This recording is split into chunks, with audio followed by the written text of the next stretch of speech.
వదిలిపెట్టేది లేదంటోంది. ఓడిపోతున్నామన్న భయంతోనే దాడి చేశారని విడుదల రజని వాపోయింది.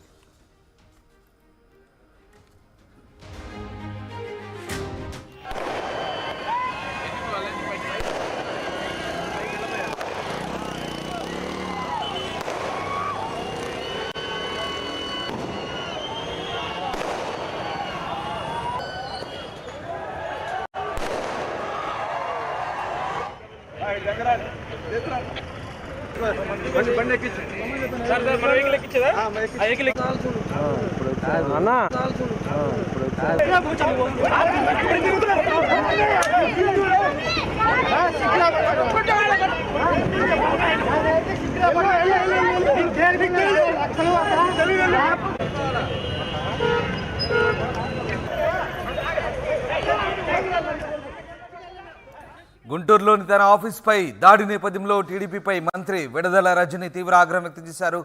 పక్క ప్లాన్తోనే టీడీపీ ఈ దాడి చేసిందంటున్నారు మంత్రి. రాళ్లు తీసుకొచ్చి మరీ దాడి చేశారని, టీడీపీ గుండాలే ఈ పని చేశారని మంత్రి రజని ఆరోపిస్తున్నారు. ఈ ఘటన వెనుక ఎవరున్నా వదిలిపెట్టేది లేదంటున్నారు మంత్రి. ఓడిపోతున్నామన్న భయంతోనే టీడీపీ నేతలు ఈ దాడి చేశారని మంత్రి విడుదల రజని అంటున్నారు.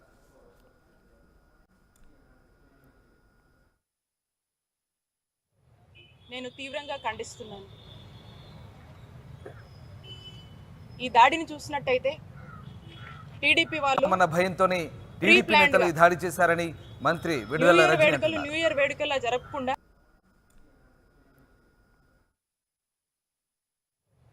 నేను తీవ్రంగా ఖండిస్తున్నాను.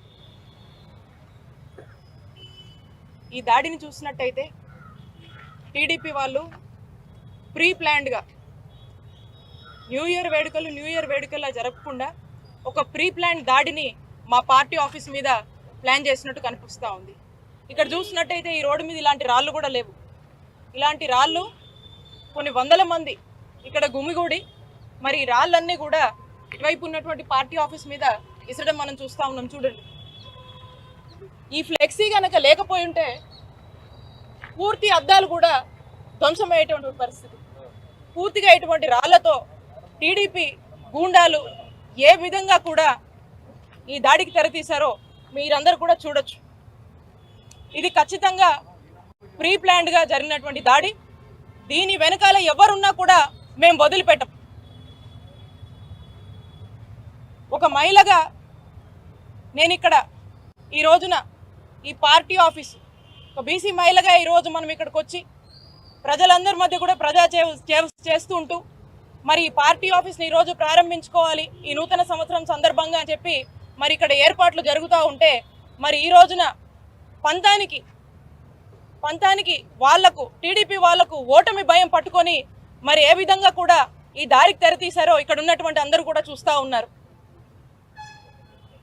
నేను ఒకటి అడుగుతా ఉన్నాను, గుంటూరు ప్రజలందరూ కూడా విజ్ఞప్తి చేస్తూ ఉన్నాను.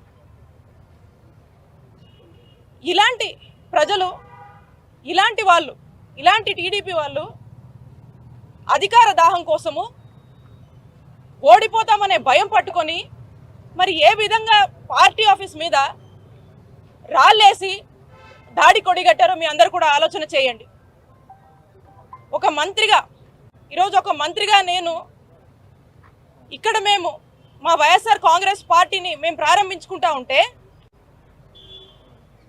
మరి మా మీదే ఇంతటి దాడికి ఏ విధంగా కూడా ప్లాన్ చేసి ఒడిగట్టారో మీరు అందరూ కూడా చూడండి.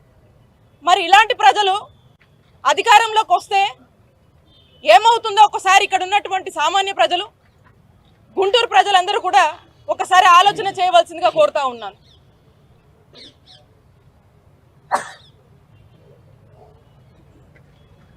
ఇంతలా ఒక ఓటమి భయం పట్టుకొని ఒక భయభ్రాంతులకు గురి చేసేటువంటి పరిణామాలకు ఈరోజు వాళ్ళు దారి తీశారంటే ఖచ్చితంగా ఈ దాడి ద్వారా టీడీపీకి ఓటమి భయం పట్టుకుందని స్పష్టంగా అర్థమవుతా ఉంది.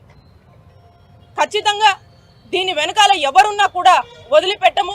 ఇప్పటికే దీనికి సంబంధించి పోలీస్ ఆఫీసర్స్ అందరూ కూడా ఎవరున్నారు ఏంటి అనేది కొంతమందిని అదుపులోకి తీసుకొని వాళ్ళందరినీ కూడా మరి ఇంటరాగేట్ చేయడం జరుగుతూ ఉంది.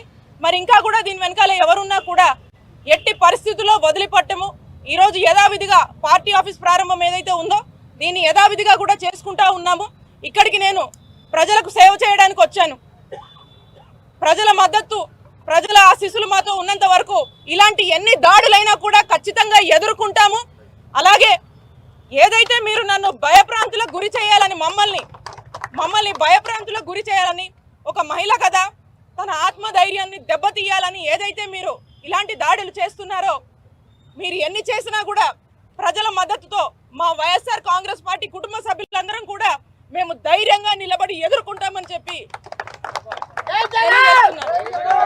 ఖచ్చితంగా దీని వెనకాల ఎవరున్నా కూడా వదిలిపెట్టము. ఖచ్చితంగా దీని గురించి ఎంతవరకైనా కూడా మేము ఖచ్చితంగా నిలబడి వారికి ఖచ్చితంగా సరైన గుణపాఠం మేము కూడా చెప్తాము. ఎవరిని కూడా వదిలిపెట్టమని చెప్పి ఈ సందర్భంగా తెలియజేస్తున్నాను. ఎప్పుడు చంద్రబాబు నాయుడు గారు కానీ లోకేష్ గారికి కానీ బీసీలు అంటే ఎప్పుడు కపట ప్రేమే. బీసీలకు టీడీపీ హయాంలో వాళ్ళు చేసింది ఏమీ లేదు. ఈరోజు మీరే చూస్తూ ఉన్నారు గుంటూరులో ఏం కల్చర్ అండి, ప్రజాస్వామ్యంలో ఈ దాడులు కల్చరేంటి? ఒక బీసీ మహిళగా ఈరోజు ఈ రాష్ట్రంలో ఉన్నటువంటి మంత్రిగా ఈరోజు ఇక్కడ మనం కార్యాలయం ఓపెన్ చేసుకుంటే దీన్నే తట్టుకోలేక ఇలాంటి దాడులు పాల్పడుతున్నారంటే మరి ఏం క్రమశిక్షణ ఉంది మీకు? బీసీలంటే ఎంత చిన్న చూపు. ఈరోజు జగన్మోహన్ రెడ్డి గారి నాయకత్వంలో రాష్ట్రంలో ఉన్నటువంటి అందరికీ ఒక మంచి అవకాశాలు ఇచ్చి అందరినీ కూడా ఈరోజు చక్కటి అభ్యున్నత వైపుగా ఈరోజు బీసీలు నడుపుతుంటే మరి రాష్ట్రంలో ఉన్నటువంటి బీసీలందరూ కూడా మద్దతుగా ఉండడం మనం చూస్తున్నాము. ఒకవైపున ఇలాగుంటే మరి టీడీపీ వాళ్ళు చేస్తున్నటువంటి దాడుల ద్వారా ఈరోజు జరిగినటువంటి ఈ దాడే మరి ఏ విధంగా బీసీల మీద ఉన్నటువంటి చిన్నచూపు కానీ బీసీలు అంటే ఏమాత్రం కూడా గౌరవం లేదనేది స్పష్టంగా ఈరోజు ఈ దాడే మనకు అర్థమవుతా ఉంది. ఈ దాడి ప్రీ ప్లాన్డ్. ఎందుకంటే మనం చూసినట్టయితే విసిరినటువంటి రాళ్ళు ఇక్కడెక్కడా కూడా ఈ రోడ్డు మీద లేవు. ఇవి ఎక్కడి నుంచో వాళ్ళు ప్రీ ప్లాన్డ్గా ముందే తెచ్చుకొని కొన్ని వందల మంది ఇక్కడ హడావిడి చేసి దాదాపు ½ అన్ అవర్ పాటు కూడా ఇక్కడ లాఠీ చార్జ్ జరిగిందని చెప్పి డిఎస్పీ గారు చెప్తా ఉన్నారు. దీన్ని బట్టి అర్థం చేసుకోండి, దీని వెనకాల ఒక పథకం ప్రకారమే ఇక్కడికి వచ్చి ఈ దాడిని వాళ్ళు చేసి వాళ్ళకు టీడీపీ వాళ్ళకి ఏదైతే ఓటమి భయం పట్టుకుందో మరి ఆ దిశగానే మనం దీన్ని చూడాల్సినటువంటి అవసరం ఉంది. సో కాబట్టి ఇది ఖచ్చితంగా ప్రీ ప్లాన్డే. దీని వెనకాల ఎవరున్నా కూడా వదిలిపెట్టము అని చెప్పి తెలియజేస్తున్నాను. ఇప్పటికి డిఎస్పీ గారు వచ్చేసి ఒక 30 మందిని అదుపులో తీసుకున్నారు. ఇంకా కూడా తీసుకురావాల్సిన వాళ్ళు కొంతమంది ఉన్నారు. దీని మీద సీరియస్గా పోలీసులు అంతా కూడా ఇంటరాగేట్ చేస్తున్నారు. ఒకసారి మనకు ఎవరు ఏంటి అనేది తెలిసిన తర్వాత దాన్ని బట్టి మనకు ఇంకొంత సమాచారం ఉంటుంది. పార్టీ అన్నాక కార్యాలయము ఎవరు ఎక్కడైనా పెట్టుకుంటారన్నా, ఈ కార్యాలయాన్ని మనం ఇక్కడ నుంచే మన విధులన్నీ కూడా నిర్వహిస్తున్నాం పార్టీకి సంబంధించి. మరి ఖచ్చితంగా వాళ్ళు ఓర్వలేకనే ఇది